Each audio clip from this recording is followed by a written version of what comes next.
కూడా రోగాలు వస్తున్నాయి. నాటేటప్పుడే సంకల్పం గట్టిగా ఉండాలి. ఏమని అంటే మంచి ఆహారం ఇస్తుంది అమ్మ భూమాత. మనం ఆరోగ్యంగా ఉండాలి అంటే ఆ తల్లి మనకు ఆ పోషక విలువలు ఉన్న ఆ సిరిధాన్యాలు అందిస్తుంది. ఆ తల్లికి మనము ఎంతో రుణపడి ఉన్నాము. పూర్వకాలంలో రైతులు ఎలా నాడతారంటే భూమాతకు నమస్కరించి చక్కగా పాటలు పాడి, మీకు గుర్తే ఉంటుంది, మేము చిన్నపిల్లలు, మాకన్నా పెద్దవాళ్ళు ఉన్నారు తెలుసు, పాటలు పాడి విత్తనాలు నాటేవాళ్ళంట. వరి పంట ఏ పంట వేసినా కానీ పాటలు పాడేవాళ్ళంట. కానీ ఈ రోజుల్లో అలా జరగటం లేదు మై డియర్ మాస్టర్స్. వికల్పాలు ఇస్తున్నారు. మంది అసలు చెట్లు కూడా ఆత్మస్వరూపాలే, అవి కూడా దైవాలే. వాటికి కూడా సంగీతం అంటే చాలా ఇష్టము. వాటికి ఆ చెట్ల దగ్గర లలిత సహస్రనామాలు, విష్ణు సహస్రనామాలు పెట్టిన ఆ ఒక దేవుడు సంగీతం అందించిన అవి పులకరించిపోతాయంట. అవి ఎంతో పులకరించి మనకు కావలసిన ఈ వరిధాన్యాలు పుష్కలంగా అందిస్తాయి. మనకి సీతమ్మ ఈ పుస్తకం తీసుకురావడానికి కూడా ముఖ్య కారణము రైతుల కోసమే అనుకోవచ్చు. ఎందుకంటే రానున్న రోజుల్లో రైతులు కనబడటం లేదు. ప్రతి ఒక్క బిడ్డ చదువుకొని యూఎస్కి వెళ్ళిపోతున్నారే కానీ ఆ వరి పంటను ఎలా వేయాలి అనేది మన తాత ముత్తాతల నుంచి కూడా, అంటే వాళ్ళు ఆ పంట వేసేటప్పుడే మనం పడిన కష్టము మన బిడ్డలు పడకూడదు అనుకుంటున్నారు.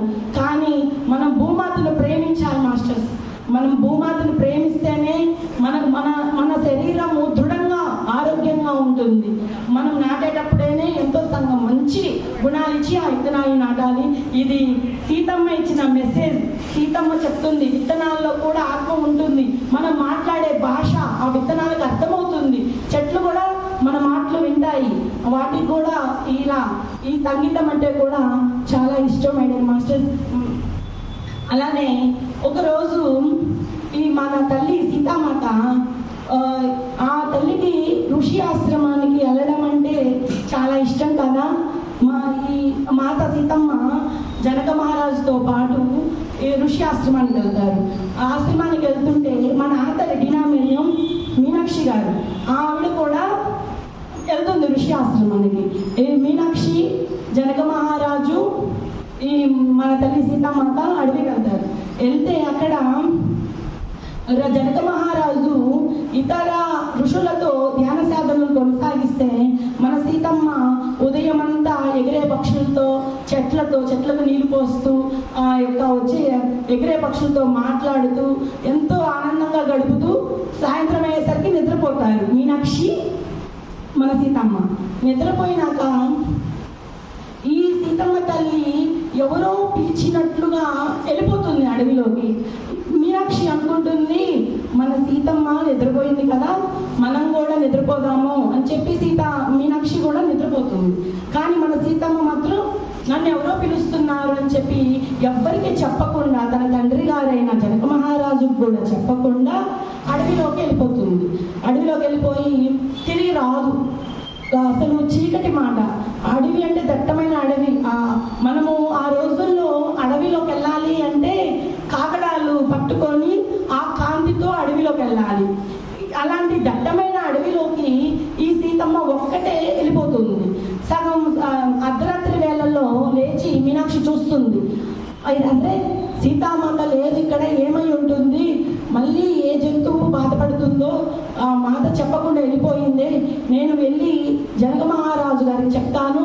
జనక మహారాజు అయితే తన సైనికులతో వెళ్ళి సీతమ్మను తీసుకొస్తారు అని చెప్పి పరిగెత్తుకుంటా వెళ్ళి జనక మహారాజుకు చెప్తుంది తండ్రి గారికి. ఏమనంటే సీతామాత ఇక్కడ లేదు, ఆశ్రమంలో నిద్రపోతూ లేదు, సమయం అర్ధరాత్రి అయ్యింది, మాత ఎక్కడికి వెళ్ళుంటుందో అని చెప్పి బోరున ఏడుస్తుంది మాట. ఏడుస్తుంటే జనక మహారాజుకు కూడా లోపల బాధ. ఎందుకంటే అరే ఇంత అర్ధరాత్రి వేళలో దట్టమైన అడవిలోకి వెళ్తే తిరిగి రాగలమా? చీకటి కమ్ముకొని ఉంటుంది. అడవిలో అసలు ఎలా ఉంటుంది? ఈ సీతమ్మ పెట్టకుండా వెళ్ళిపోతుంది, ఏ జంతువు బాధపడినా. ఇప్పుడు మనము సైనికులను కూడా తీసుకొని అడవిలోకి వెళ్ళే మార్గం లేదు, మనకేం కనపడదు.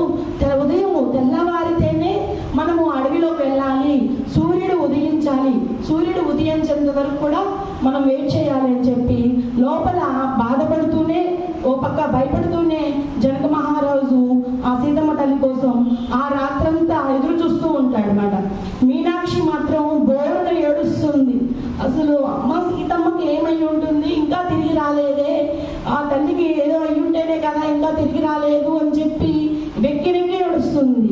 అది చూసి నా జనక మహారాజు, లేదు నువ్వు బాధపడద్దు, సీతమ్మ తల్లి ఆదిపరాశక్తి, ఆవిడ తిరిగి వస్తుందని నమ్మకంతోనే ఉండు, దుఃఖించమాకు మీనాక్షి అని చెప్తాడు జనక మహారాజు. అయినా కానీ అమ్మాయి అసలు మాత ఏమైంది, ఇది నా వల్లే జరిగింది, నేను కానీ మేల్కొని ఉన్నట్లయితే మాత వెళ్ళేది కాదు కదా, నేను నిద్రపోయానని చెప్పి మాత అడవిలోకి వెళ్ళిపోయింది అని చెప్పి ఆ రాత్రంతా మీనాక్షి ఏడుస్తానే ఉంటుంది మై డియర్ మాస్టర్స్.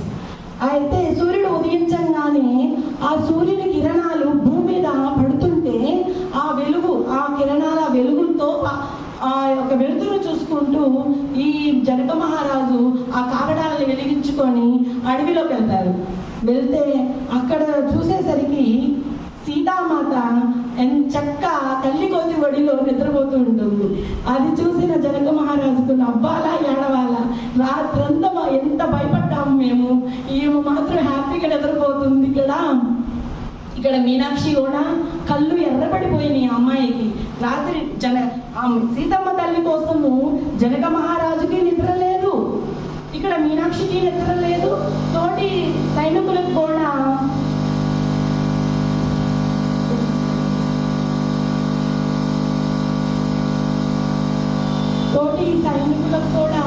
నిద్ర లేదు మై డియర్ మాస్టర్స్.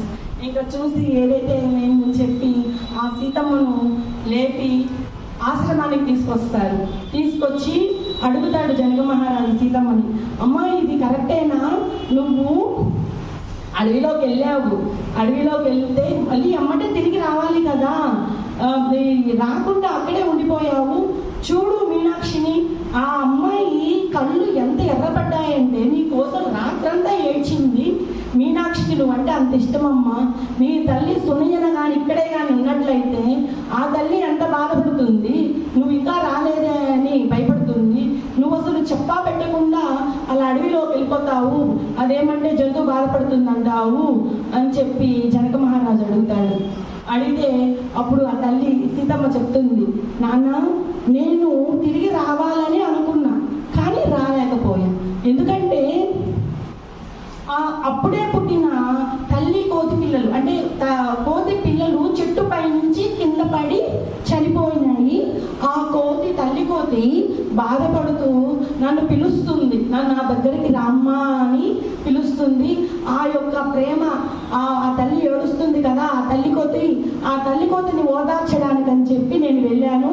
ఆ తల్లి కోతిని ఓదార్చి నేను తిరిగి వద్దామనుకున్నా, కానీ ఆ తల్లి కోతి నన్ను ఆపేసింది. ఆ కోతి నన్ను ఒడిలో పెట్టుకొని నన్ను నిద్రపు చేసింది, నేను ఎమ్మటే వచ్చేదాన్ని. ఆ తల్లి కోతి యొక్క ప్రేమ వల్ల నేను ఆ కోతి ఒడిలో నిద్రపోయాను నాన్న, నన్ను క్షమించండి, ఇంకెప్పుడు నేను ఇలా చెయ్యను, మీకు ఏ జంతువు బాధపడినా నేను మీకు చెప్పే వెళ్తాను అని చెప్తుంది మాట.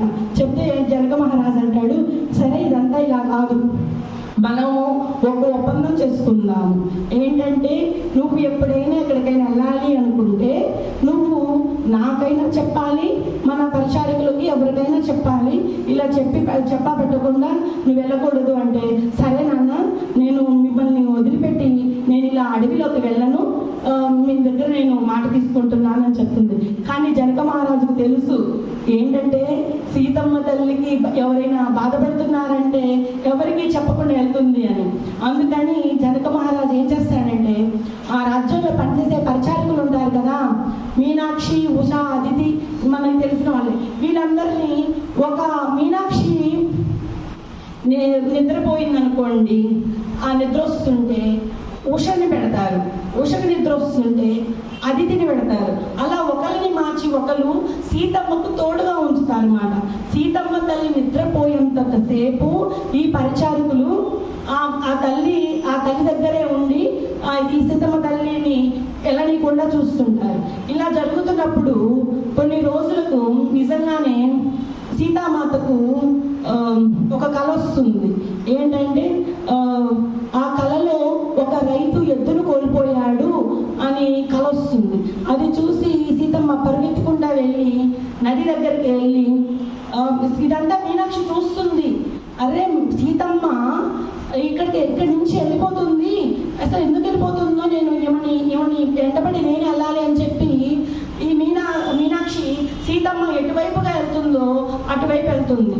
వెళ్తే అక్కడికి వెళ్ళేసరికి ఒక నది దగ్గర సీతమ్మ నువ్వు చేసింది కరెక్టేనా అని చెప్పి బాధపడుతుంది అన్నమాట.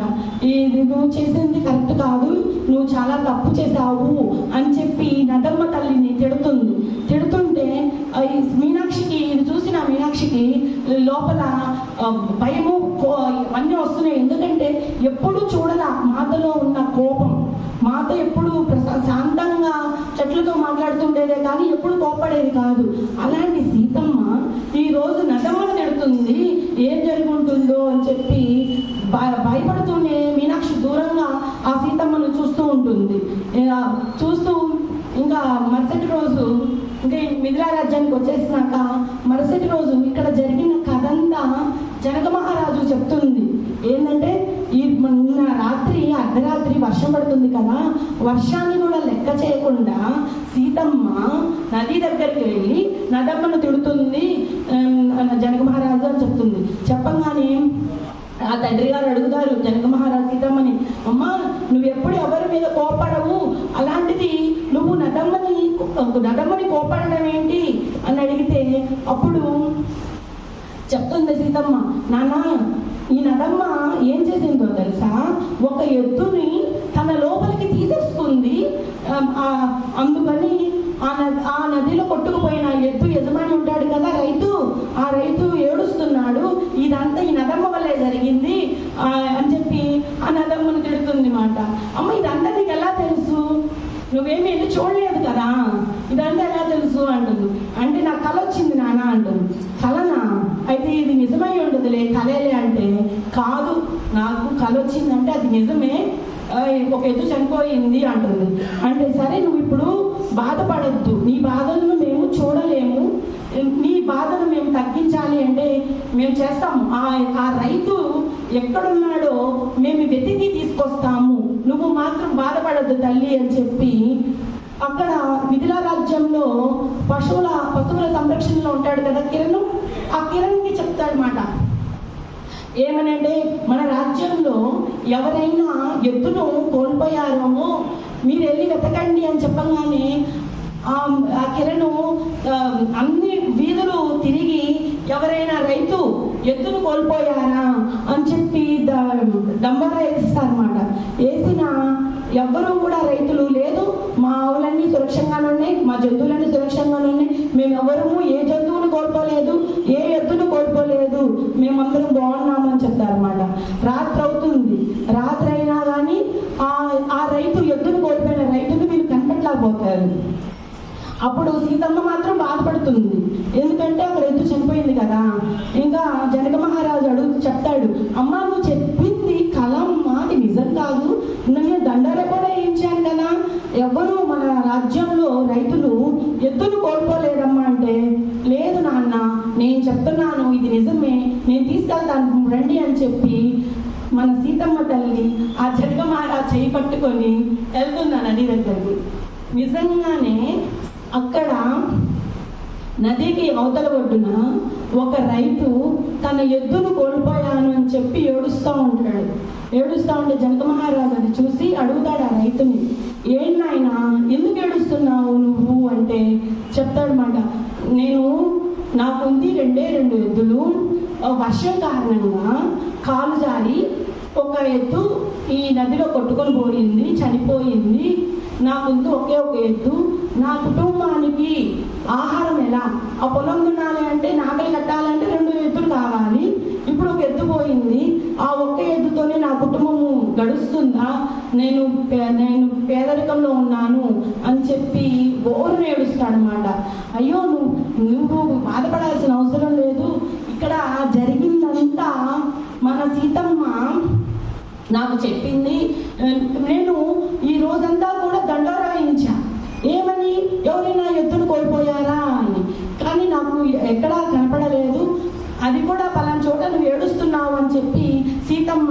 పట్టుకొని ఇక్కడ తీసుకొచ్చింది, నువ్వు బాధపడద్దు, నేను నీకు సీతామాత జ్ఞాపకార్థంగా ఒక ఎద్దును బహుకరిస్తాను అని చెప్పి ఆ ఎద్దును సీతామాత జ్ఞాపకార్థంగా ఆ రైతుకి ఇస్తాడు.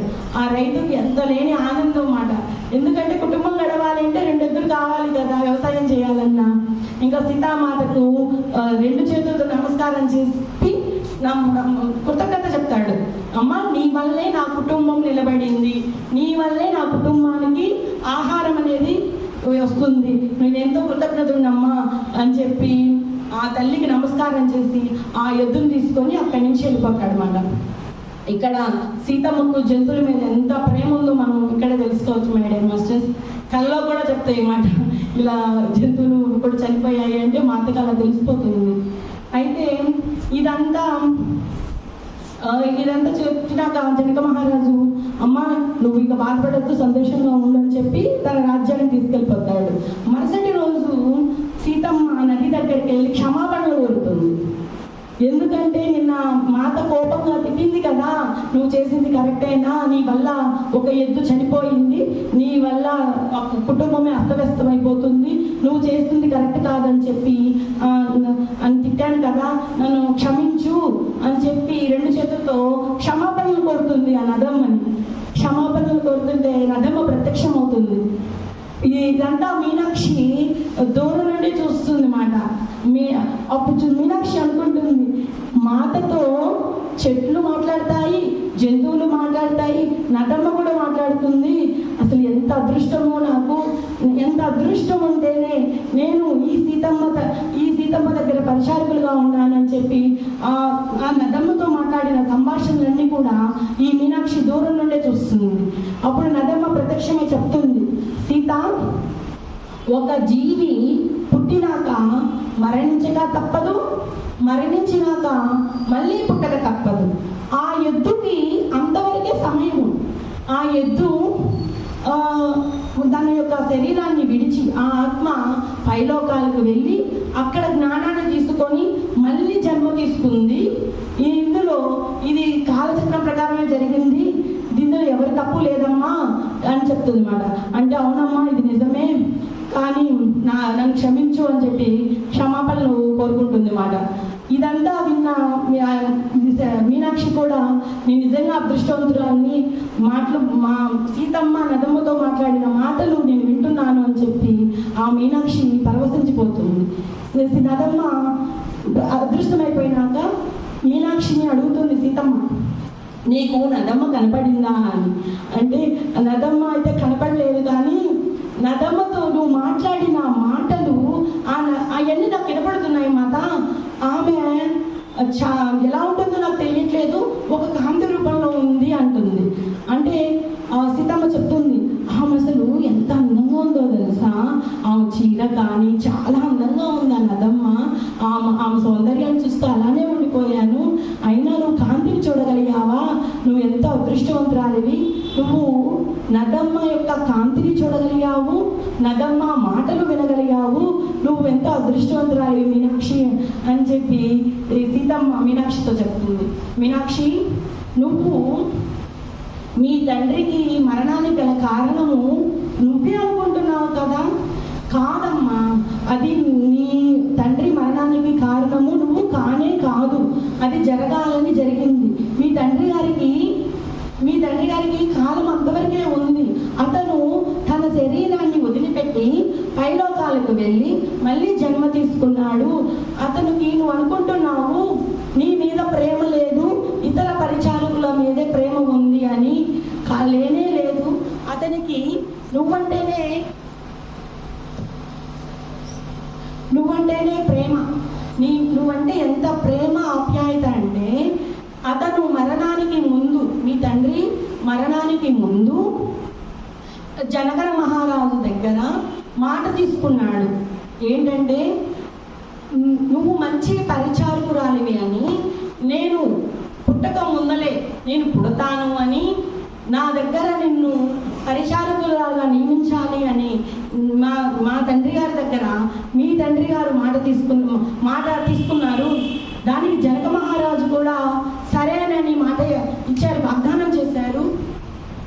అందుకే నువ్వు నా యొక్క బాల్యము, నేను చిన్నతనంలో ఎలాంటి ఎక్కడికి వెళ్ళినా, ఋషి ఆశ్రమానికి వెళ్ళినా, నదమ్మ దగ్గరికి వెళ్ళినా, ఎక్కడికి వెళ్ళినా దాన్ని నా వెనకీడుతూ ఉన్న గొప్ప పరిచారిక బొమ్మ నువ్వు ఎప్పుడు దురదృష్టవంతురాలివి అనుకుంటున్నావు, నీ జీవితంలో ఎవరూ లేరనుకుంటున్నావు, నీ పక్కనే నేనున్నానమ్మా, ఎంత అదృష్టవంతురాలివో నువ్వు ఎప్పుడు ఇలా అనుకోవద్దు, దురదృష్టవంతురాల కుటుంబంలో నువ్వు పుట్టావు అనుకుంటున్నావు, ఇలా కానే కాదు, ఎంతో అదృష్టం ఉంటేనే నువ్వు నా దగ్గర పరిచారకురాలుగా ఉన్నావు, నువ్వు అదృష్టంగా భావించు, మీ తండ్రి గారు నీ వల్లే చనిపోయాడనే భావనకి ఎప్పుడు వద్దు, అతనికి సమయం వచ్చింది వెళ్ళిపోయాడు అని సీతామాత ఆ అమ్మాయి మీనాక్షికి చెప్తుంది. మై డియర్ మాస్టర్స్, అలా ఎప్పుడు చూసినా ఎక్కడికి వెళ్ళినా ఈ అమ్మాయి మన ఆథర్ ఈ సీతాయనం గ్రంథం రాసిన డీనా మేడం గారు త్రేతాయుగంలో మీనాక్షిగా జన్మ తీసుకొని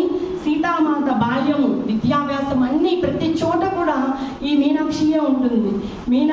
సీతమ్మకి ఏది కావాలన్నా కానీ ఈ మీనాక్షియే పరిగెత్తుకుంటా వెళ్ళి తనకి ఏం కావాలో చూస్తుంటుంది మాట. అంత గొప్ప పరిచారకురాలు మన మీనాక్షి. అంతే సీతమ్మకు ఒకరోజు ఎప్పుడు చూసినా ఈ జనక మహారాజు రాజ్యంలో, మిథిలా రాజ్యంలో ఈ ఋషి సాంగత్యాలు, సజ్జన సాంగత్యాలే కదా జరిగేది. ఒకరోజు ఋషులు వస్తారు. ఋషులు వచ్చి వాళ్ళు చేసుకున్న ధ్యాన సాధనల గురించి వివరించుకుంటుంటే అక్కడికి గార్గి మాత వస్తుంది. గార్గి మాత ఎటువంటి స్త్రీ అంటే ఆవిడికి ఒకటే, స్త్రీలు కూడా స్వతంత్రాలు, వాళ్ళకు కూడా సొంతంగా ఆలోచించే ఆలోచనలు, వాళ్ళలో ఎంతో శక్తి దాగి ఉంది. కానీ ఇప్పటి కాలంలో స్త్రీలు చదువుకోకూడదు, స్త్రీలు ఇంట్లోనే ఉండాలి అనే నినాదం జరుగుతుంది. వాటి మీద ఉద్యమాలు చేపడుతుంది మాట ఈ గార్గి మాత. లేదు, స్త్రీ కూడా ప్రతి స్త్రీ కూడా ఆది పరాశక్తియే, ప్రతి స్త్రీ కూడా చదువుకోవాలి అని చెప్పి అందరికీ చెప్తుంటుంది. అలాంటి గొప్ప ఋషి గార్గి మాత కూడా ఈ జనక మహారాజు రాజ్యంలోకి వచ్చి సజ్జన సాంగత్యం చేస్తుంటే అక్కడ ఉన్న ఋషులు చెప్తుంటారు, ఈ యొక్క మంత్రాలను మనము మనసులోనే పఠించాలి అని చెప్తారు అన్నమాట. ఆ మాటలు విన్న సీతమ్మ అంటుంది, ఏంటి మంత్రాలను మనసులోనే పఠించాలా, ఇదేంటి మంత్రాలు బయటికి ఉచ్చరించాలి, మనము ఎప్పుడైతే మంత్రాలు బయటికి ఉచ్చరిస్తామో అక్కడున్న ప్రదేశం అంతా కూడా పాజిటివ్ వైబ్రేషన్తో బాగుంటుంది, ఇదేంటి మనసులోనే ఉచ్చరించాలి అని చెప్తున్నారు, ఇది కరెక్ట్ కాదు అంటుంది సీతమ్మ. దానికి అక్కడున్న ఋషివర్య చెప్తాడు, లేదమ్మా, మంత్రాలకు శక్తి ఉంది, మంత్రాలకు శక్తి ఉన్నప్పటికీ మంత్రాలను ఆ మంత్రాలకు ఉన్న శక్తిని తిప్పి కొట్టగల శక్తి కూడా ఉంది, అందుకని మనము మంత్రాలను మనసులోనే ఉచ్చరించుకోవాలి అంటారన్నమాట. అంటే ఆ సీతామాత ఒప్పుకోదు, ఎందుకంటే మంత్రాల కన్నా కానీ ఆలోచనలకు, సంకల్పాలకు ఇంకా ఎక్కువ శక్తి ఉంది అంటుంది. మనం ఆలోచిస్తాం కదా మాస్టర్స్, మనం కళ్ళు మూసుకుంటేనే వచ్చేది ఆలోచనలు. అలాంటి ఆలోచనలకే ఈ శబ్ద ప్రకంపనలు ఉంటాయి. మనం ఆలోచించే విధానంలో మార్పులు ఉండాలి. మన ఆలోచనలు ఎంత ఉన్నతంగా ఉంటాయో మన జీవితం కూడా అంతే ఉన్నతంగా ఉంది.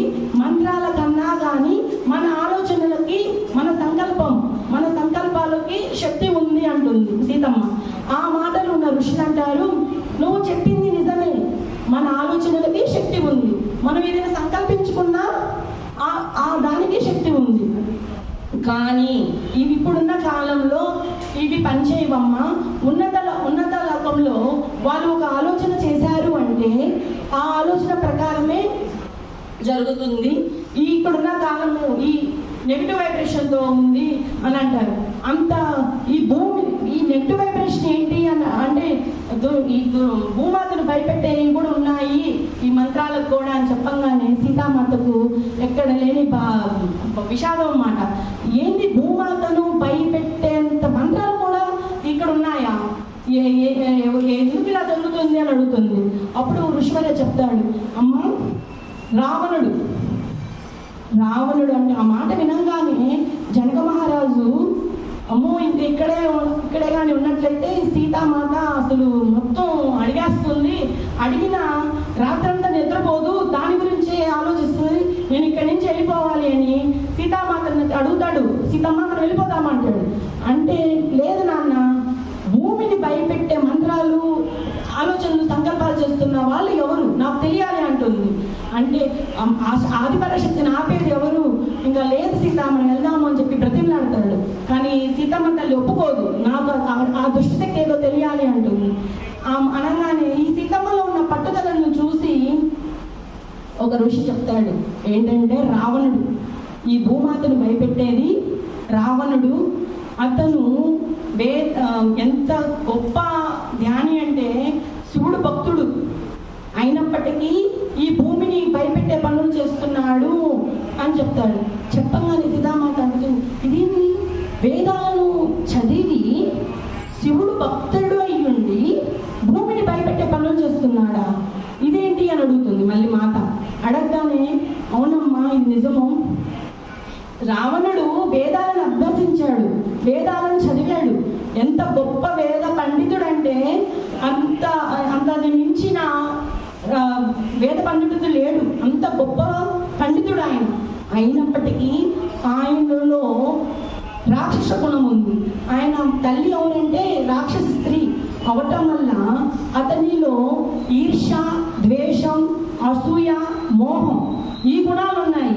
అతను గొప్ప జ్ఞాని అయినప్పటికీ ఈ ఈర్ష్య, ద్వేషం, అసూయ, మోహం ఈ గుణాలు ఉన్నాయి కాబట్టి అతను భూమిని భయపెడుతున్నాడమ్మా.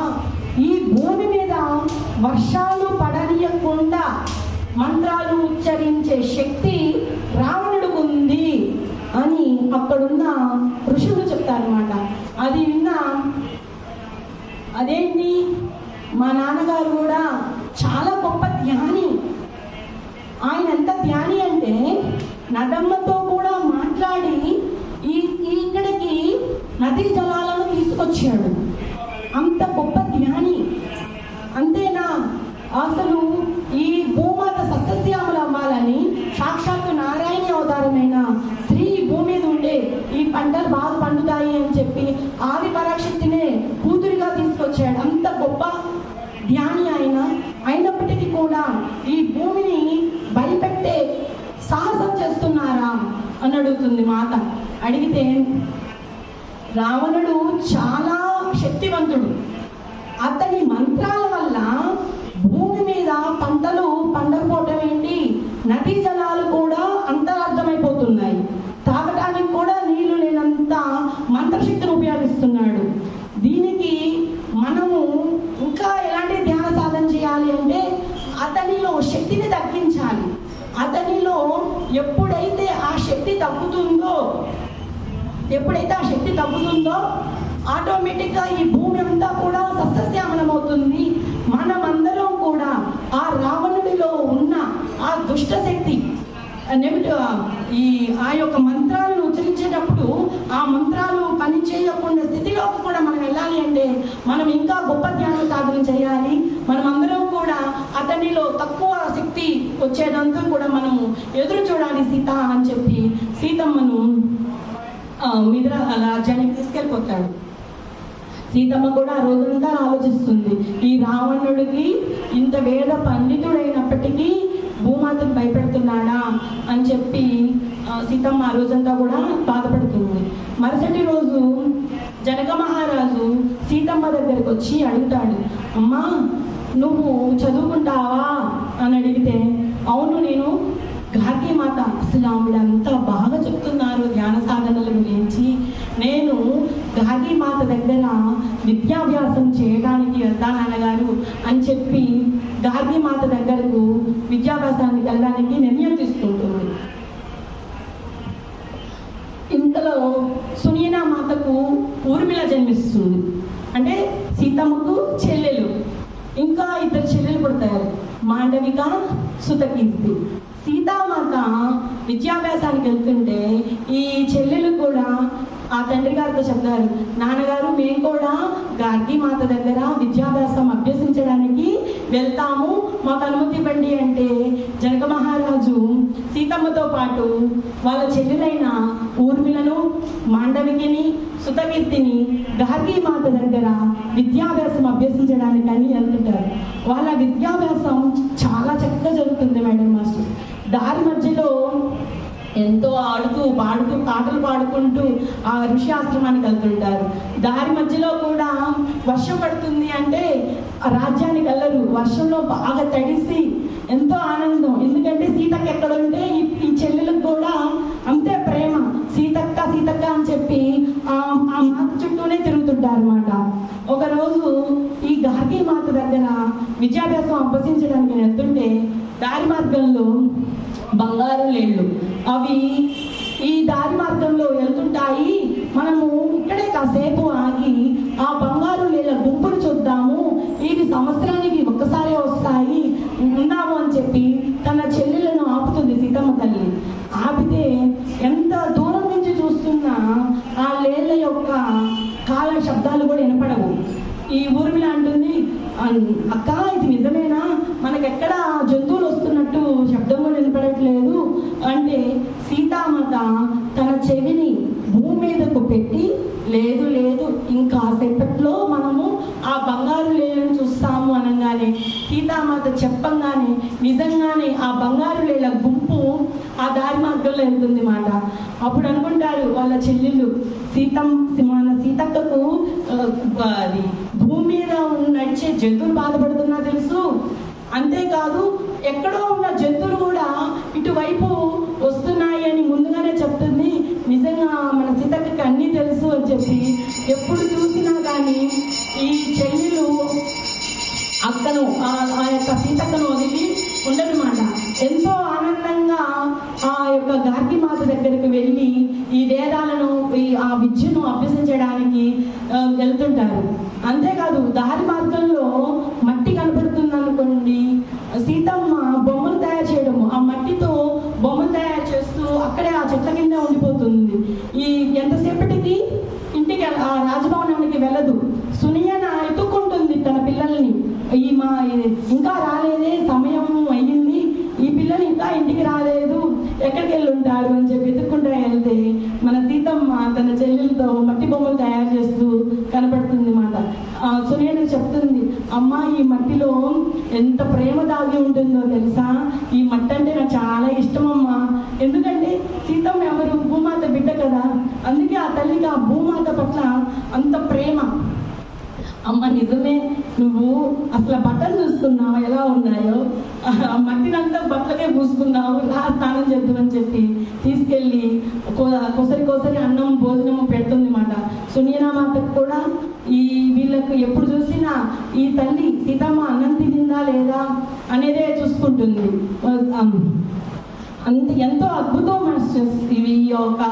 ఈ సీతామాత తన చెల్లెలతో అడవిలోకి వెళ్ళి ఆ విద్యాభ్యాసం అభ్యసించడం కూడా ఎంతో సుందరంగా ఉంటుంది. ఆ దారి మార్గంలో ఆ పక్షులతో మాట్లాడుతూ నెమలతో కూడా, ఆ నెమళ్ళు సీతమ్మను చూశాయి అంటే ఒక క్షణం ఆగి నాట్యం చేసి చూపిస్తాయి అన్నమాట. ఎందుకంటే సీతమ్మ ఎక్కడ ఉంటే జంతువులు కూడా ఆమె అంటే అంత ప్రేమ. ఇదంతా కూడా మన సీతక్క వల్లే జరుగుతుంది.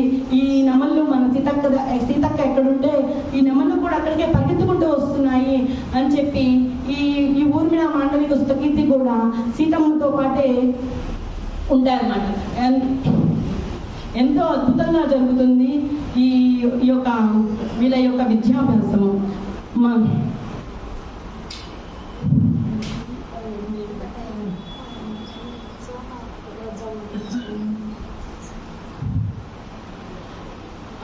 కొన్నాళ్ళకు అక్కడే పనిచేసే పరిచారిక అదితి ఆరోగ్యం బాగలేక ఉంటుంటే ఈ సీతామాత ఆ అమ్మాయి దగ్గరికి వెళ్ళి, పనిచేసే అమ్మాయి కదా, ఆ అమ్మాయి దగ్గరికి వెళ్ళి తన చేతిని తన చేతిలోకి తీసుకొని చెప్తుంది మాట, అమ్మ నీకు సమయం వచ్చింది, నువ్వు ఇంకా బుద్ధ లోకాలకి వెళ్ళే సమయం వచ్చింది, మీరు ఇంకా ప్రాణం విడిచి ఇంకో లోకాల మళ్ళీ జన్మ తీసుకోండి అని చెప్తున్నాడు.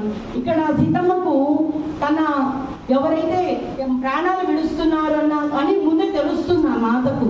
వెళ్ళి వాళ్ళకి చెప్తుంది మాట, మనము మరణించేటప్పుడు ఎలాంటి భావనలో మరణించాలి అంటే చివరి కోరిక ఈ ప్రపంచానికి సేవ చేయాలి, ఈ ప్రపంచాన్ని శాంతంగా ఉంచాలి అనే కోరికలను కోరుకుంటూ ఈ భూమాత పట్ల సేవ చేస్తూ పుడతాను అనే కోరిక కోరుకుంటూ నువ్వు మరణించమ్మా.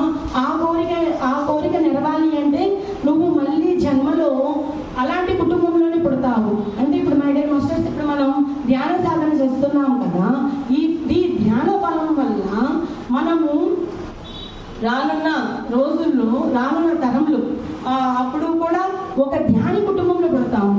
ఈ మిగతా సాధన అంతా కూడా ఆ కుటుంబంలోనే మనం సాగిస్తామన్నమాట. అయ్యో మనం వయసు అయిపోయింది, దీనివల్ల మనకి ఏంటి ప్రయోజనం అనుకుంటారు చాలా మంది.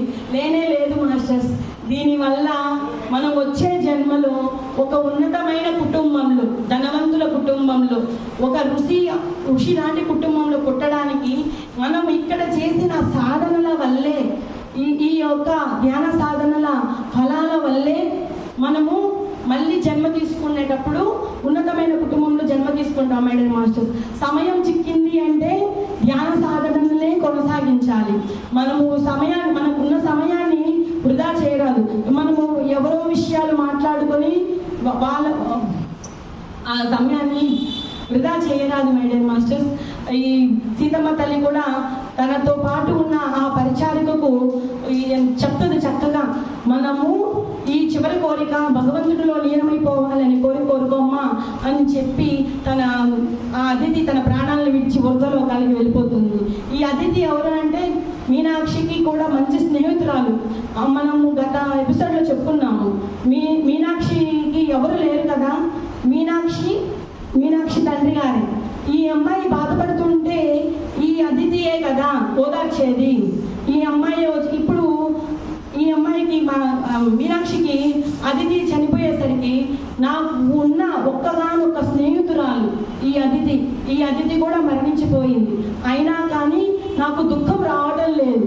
ఎందుకంటే నేను సీతమ్మ దగ్గర ఉన్నాను. సీతమ్మ దగ్గర ఉన్నంతసేపు ఆమెలో ఉన్న ప్రేమ, ఆమెలో ఉన్న దయ, దీనివల్ల నేను ఎంతో సంతోషంగా ఉన్నాను అని చెప్పి ఆమె ఆనందిస్తూనే ఉంటుంది, దుఃఖపడదు. అంటే సీతామాత ఆమెలో ధైర్యాన్ని పెంచుతుంది మాట. ప్రతి ఏ విషయం వచ్చినా కానీ బాధపడకూడదు. ఈ అమ్మాయి ఎప్పుడు చూసినా బాధపడుతూనే ఉంటుంది కదా మీనాక్షి.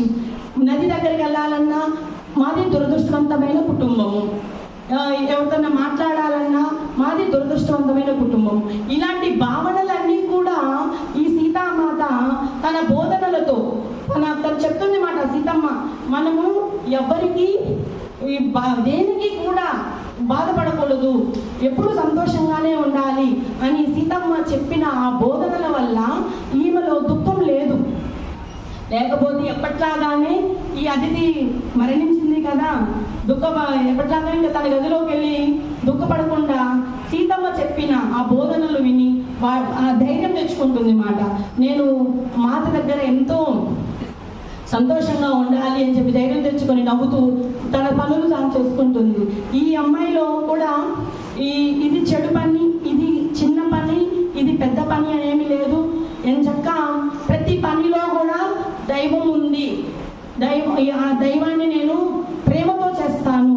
ఈ గచ్చు శుభ్రం చేసే పని కూడా నీచమైంది కాదు అని తెలుసుకొని, అసలు నేను ఆ రోజున మా తండ్రి గారు అలా బోధించడం వల్లే కదా, అది కూడా తప్పు, అది కూడా చిన్న పని కాదు అని బోధించడం వల్ల కదా ఈ రోజున జనక మహారాజు కూతురు సీతమ్మ దగ్గర పని చేయడానికి అర్హత పొందాను. అంటే ఎవరి వల్ల పొందాను?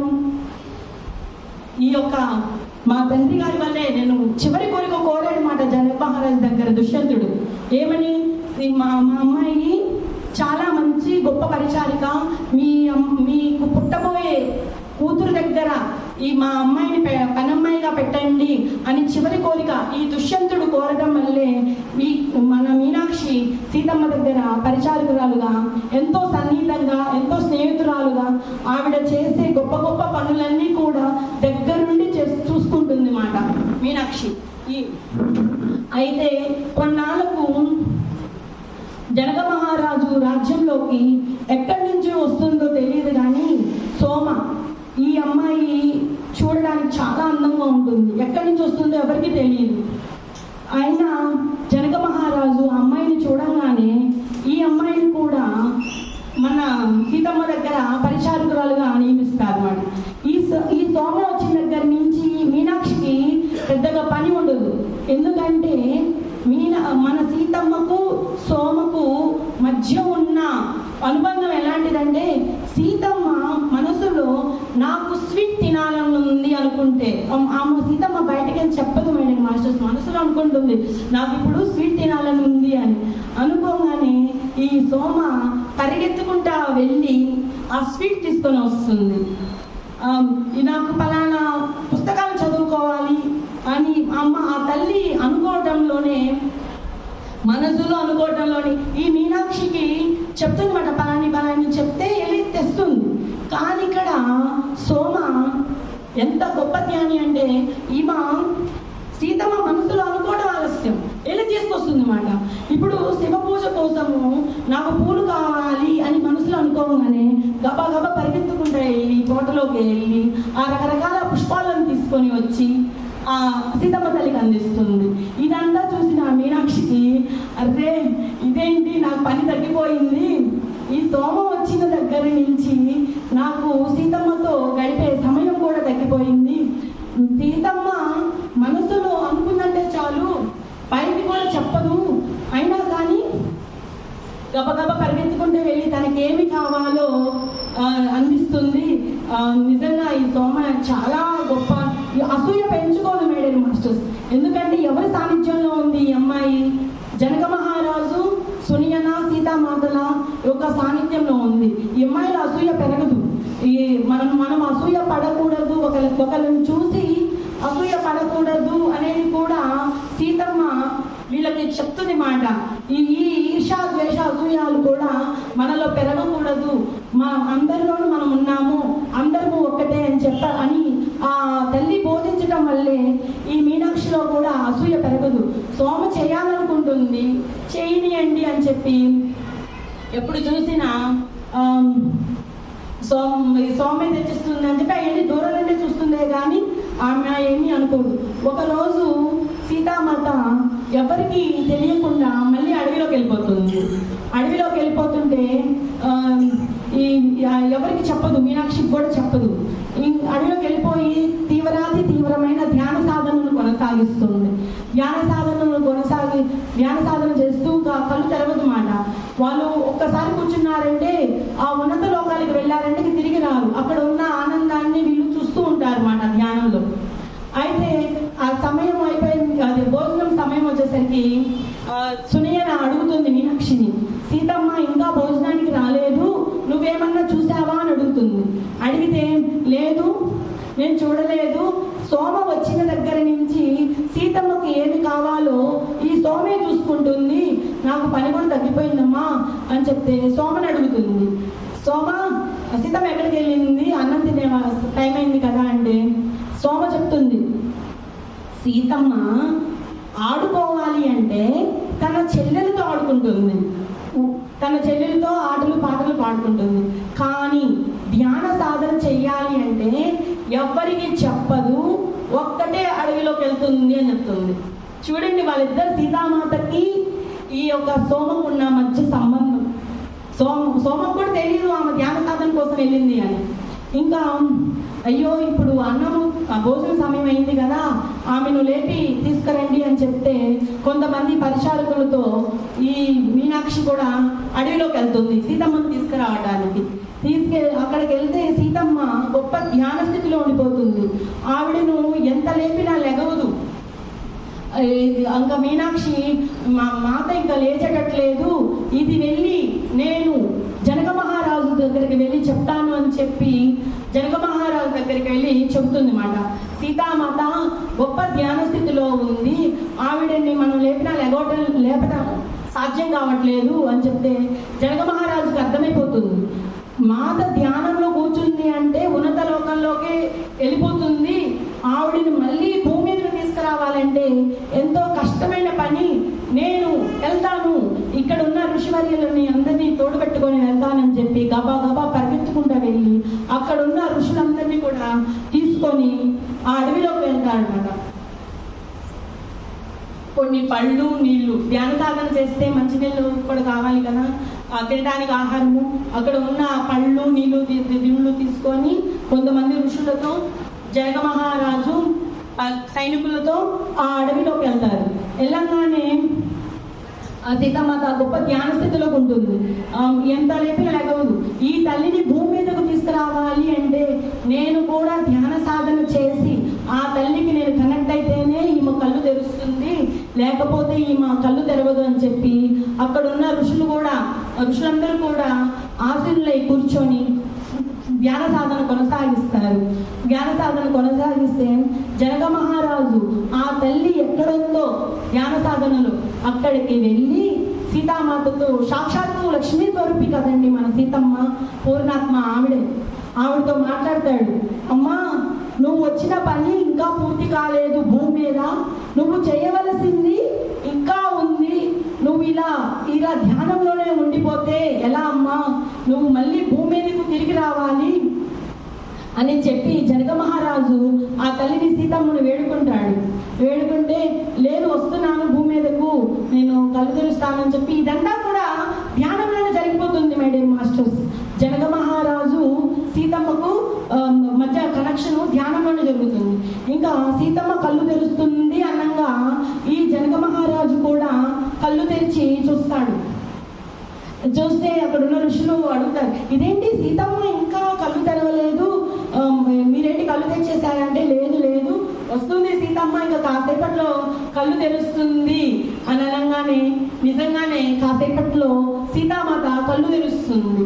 కళ్ళు తెరిచినాక అప్పుడు జనక మహారాజు, అమ్మా నువ్వు వచ్చి ఎంతసేపు అయిందో తెలుసా నీకు, ఇదిగో ఇక్కడ ఉన్న ఋషివర్యులందరూ కూడా నీకోసమే ఎదురు చూస్తున్నారమ్మా, ఇదిగో ఇక్కడ నీళ్ళు తాగు అని చెప్పి వాళ్ళు తీసుకొచ్చిన ఆ పరిచారకులు తీసుకొచ్చిన ఆ నీళ్ళను తాగి ఆ పళ్ళను తిని అక్కడే ఉండిపోతారు. మై డియర్ మాస్టర్స్, ఋషులను పంపించేస్తాడు జనక మహారాజు.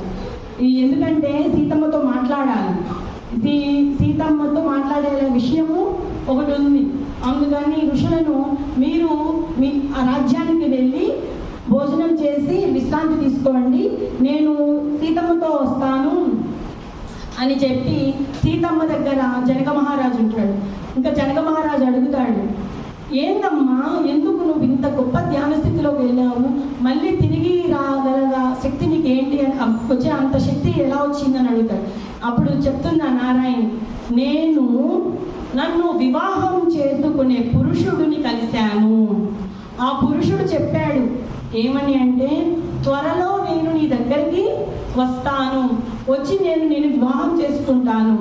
ఈ భూమి మీద చేయవలసిన పని ఎంతో ఉంది, ఈ భూమాతను ఉద్ధరించాలి, మన ఇద్దరము కలిస్తేనే ఈ భూమాత సస్యశ్యామలంగా ఉంటుంది, త్వరలో నేను వస్తాను అని ఆ రాముల వారు ఎప్పుడైతే ఆ ధ్యానంలో కనబడి చెబితే ఆ తల్లి సీతామాత కళ్ళు తెరుస్తుంది. మేడం మాస్టర్స్, అప్పుడు జనక మహారాజుకి కూడా అర్థమవుతుంది సీతమ్మకు వివాహము చేసే సమయం ఆసన్నమైంది.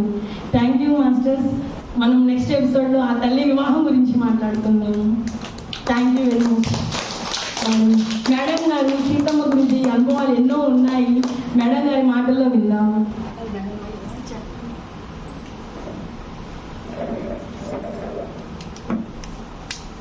నాకు ధ్యానంలో వచ్చిన కొత్తల్లో సిద్ధాపిరమిడ్లో ధ్యానం నేర్చుకోవడానికని వచ్చిన కొత్తల్లో స్పిరిచువల్ టాబ్లెట్స్ క్లాస్ జరుగుతుందని ఒక మెసేజ్ వచ్చింది. షుగర్ బీపీకి టాబ్లెట్స్ ఇస్తారు అని మెసేజ్ చూసి మా ఇంట్లో నాకు మా హస్బెండ్కి షుగర్ బీపీ ఉంది, నేను కూడా టాబ్లెట్స్ సెంటర్ తీసుకుందామని వెళ్ళాను. అక్కడికి వెళ్ళాక చంద్రావతి మేడం గారు స్పిరిచువల్ టాబ్లెట్స్ గురించి చెప్పడానికి ఇట్లానే మైక్ తీసుకున్నారు. నాకు స్పిరిచువల్ టాబ్లెట్స్ అంటే అప్పుడు అవగాహన లేదు. టాబ్లెట్స్ అంటే అన్ని మందులాగా ఇస్తారేమో అనుకొని మేడం దగ్గరికి వెళ్ళాను. వెళ్ళి మేడం నాకు షుగర్ బీపీ ఉంది, టాబ్లెట్స్ ఇస్తారా అంటే వేరే సార్ వచ్చి, మేడం మీకు తెలీదు, టాబ్లెట్స్ ఇవ్వరు, వాటికి బుక్స్ ఉంటాయి, అవి చెప్తారు మేడం, మీరు కూర్చోండి అన్నారు.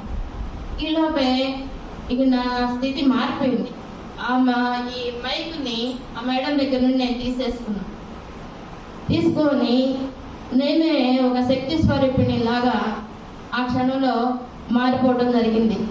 దానికి సాక్ష్యం ఇక్కడ ఉన్నారు చాలా మంది. ఆ రోజు జరిగింది కూడా నాకు, అంటే ఆ స్థితిలో నాకేం తెలియలేదు, ఏం మాట్లాడాను, అంత ఎనర్జీ నాకు అక్కడ వచ్చింది సిద్ధా పిరమిడ్లో. ఆ రోజు నేను చెప్పిన మాటలు ఏంటంటే, సీతాయనం గురించి కానీ ఈ బుక్ గురించి కానీ నాకేమీ తెలియదు అప్పట్లో. కొత్తగా వచ్చాను ధ్యానంలో.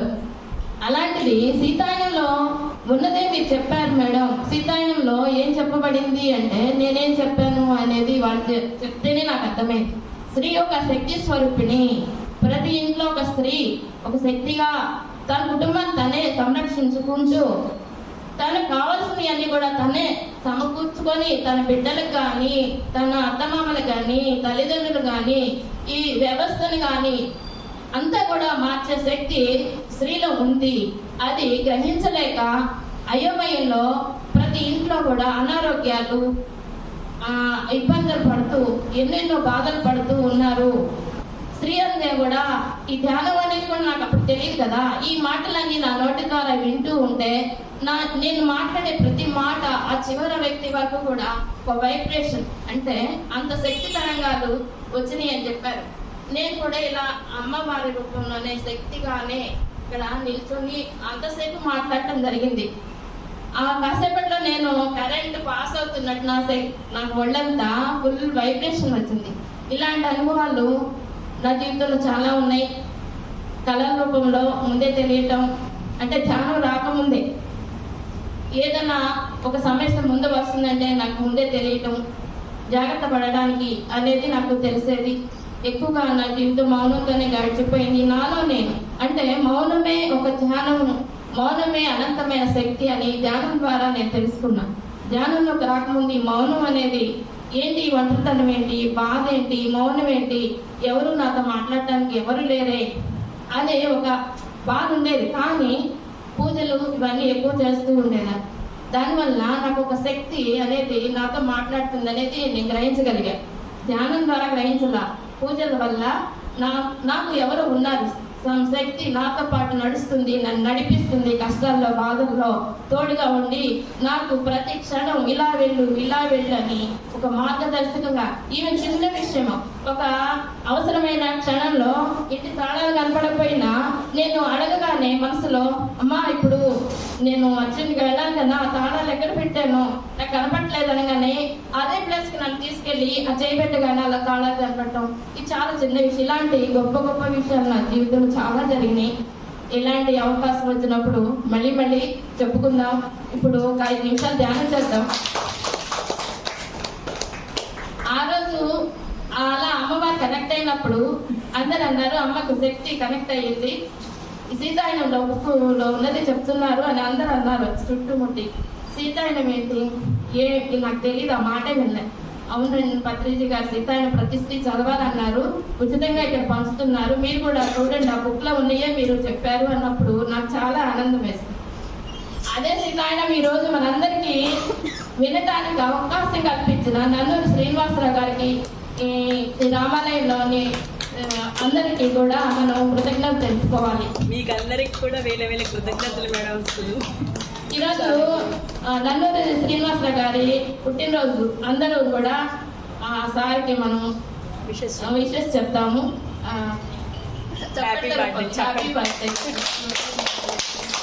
సారు శాఖాహారాల కోసం తిరుగుతూ చాలా బిజీగా ఉన్నారు మేడం గారు ఇద్దరు, అందుకని కొన్ని రోజులు రాలేదు. మనమే చక్కగా ఈ సీతాయనం అనే సత్సంగాన్ని జరుపుకుందాం, ఎవరు మిస్ కావద్దు.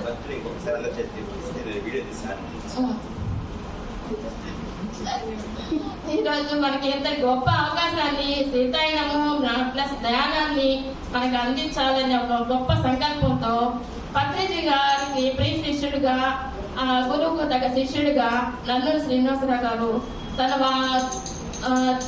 టీచర్ జాబ్ను కూడా వాలంటరీ రిటైర్మెంట్ తీసుకొని ఈ సేవలోనే ధ్యానం అనే శక్తిని తను తెలుసుకున్నారు. కాబట్టి అది ప్రతి ఒక్కరికి అందాలని ఒక తపనతో ఎంతో కష్టపడుతూ ఎన్నో సంవత్సరాల నుండి చాలా కష్టపడుతున్నారు. నాకు ఎన్ని సంవత్సరాలు ఇవన్నీ నాకు తెలియదు, కానీ చూసిన కొద్ది రోజుల్లోనే నేను గ్రహించగలిగాను ఆ సార్ని, ఆ మేడం యొక్క స్థితిని.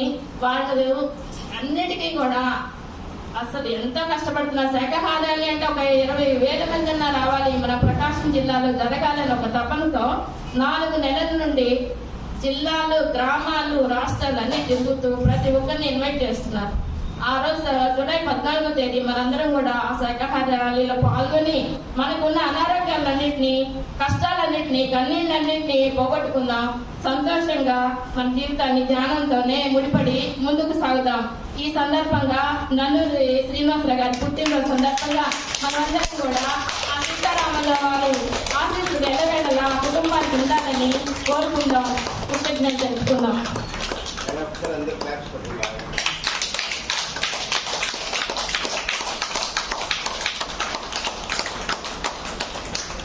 అలాగే అందరం ఒక 5 నిమిషాలు ధ్యానం చేసి ఈ కార్యక్రమాన్ని ముగిద్దాం. అందరికి ఒకసారి కళ్ళు మూసుకోండి. ఇంకా 5 నిమిషాలు అంటే స్టార్టింగ్ లో ధ్యానం చేయాలి, ముగింపులో కూడా ధ్యానం చేయాలి. అప్పుడే మనకి బాగా ఎనర్జీ అనేది మనం తీసుకోగలుగుతాం.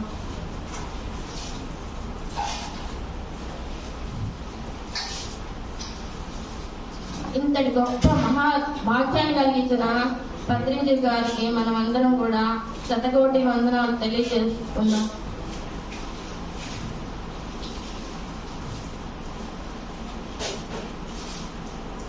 శ్వాస మీద ధ్యాస. శ్వాసే మన గురువు.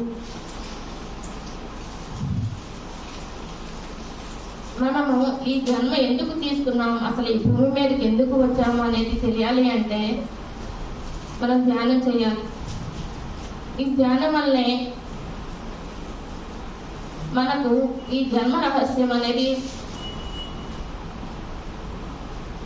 అందబడుతుంది. ఈ కర్మలు అనేవి మనకున్న బాధలు, కష్టాలు, కన్నీళ్లు అనేవి ఒక కర్మలు. అవి ఈ జన్మలే కావచ్చు, గత 5 జన్మలే కావచ్చు.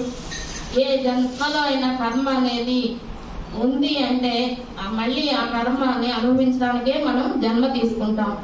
అలా అని ఈ జన్మలో ధ్యానం అందింది అంటే ఆ కర్మను దగ్ధం చేసుకునే అవకాశం మనకు దొరికిందని అర్థం.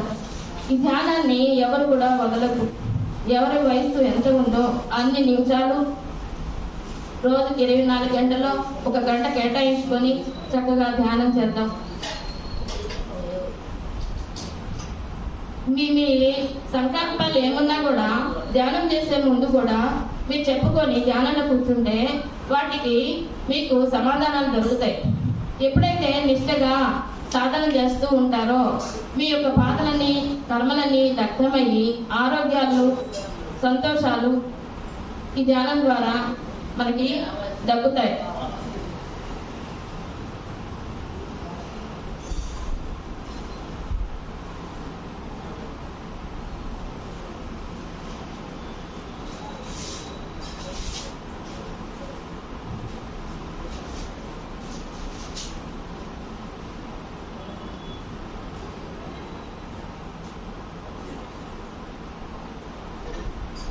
మనం నిద్ర ద్వారా రోజుకి పని చేసుకునేంత శక్తిని మాత్రమే పొందగలుగుతాం. కానీ ధ్యానం ద్వారా 3 రెట్లు శక్తిని మనం పొందగలుగుతాం.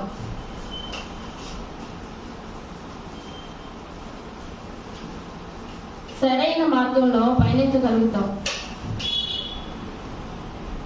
సరైన వాక్కునే పలకగలుగుతాం. సరైన స్నేహాలే చేయగలుగుతాం. ఏది మంచి, ఏది చెడు అనే జ్ఞానంతో మెలగగలుగుతాం. మనం మంచిగా మారి 10 మందిని మంచిగా మార్చగలుగుతాం. ఈ క్షణం నుండి గతం గతహ అనుకొని కొత్త జీవితం ప్రారంభిద్దాం. ఇంతటి గొప్ప అవకాశాన్ని మనకు కల్పించిన పత్రిజీ గారికి మనం ఎప్పుడూ కూడా ఆయన యొక్క ఏకైక చివరి కోరిక ఏదంటే చివరి వ్యక్తి వరకు కూడా శాకాహారిగా మారాలి అనే గొప్ప కోరిక పత్రిజీ గారు. ఆ కోరిక తీర్చడానికి నన్నూరి గారు ఒక శిష్యుడిగా తపన పడుతూ ఉన్నారు. అందువల్ల మనం జూలై 14న శాకాహార ర్యాలీలో అందరం పాల్గొందాం. చివరి 5 సెకండ్లు. 5, 4, 3, 2, 1, 0. మెల్లిగా మీ చేతి వేళ్ళను కన్నులపై బోర్లించుకుందాం.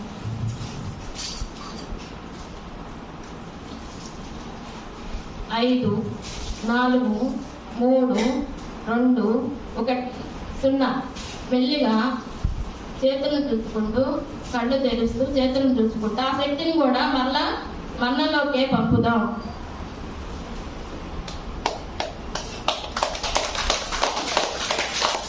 పత్రిజీ మహారాజ్ కి జై, పత్రిజీ మహారాజ్ కి జై, పత్రిజీ మహారాజ్ కి జై, పూజ్య గురుమండలి కి జై, పూజ్య గురుమండలి కి జై, పూజ్య గురుమండలి కి జై. స్వస్తి. Thank you masters. రేపు మనం ఇంతకంటే అద్భుతంగా సీతామాత వివాహం జరుగుతుంది. ఈరోజు వచ్చిన వాళ్ళందరూ కూడా మీరు రావాలి, ఆ తల్లి వివాహం మనం చూడాలి. Thank you masters.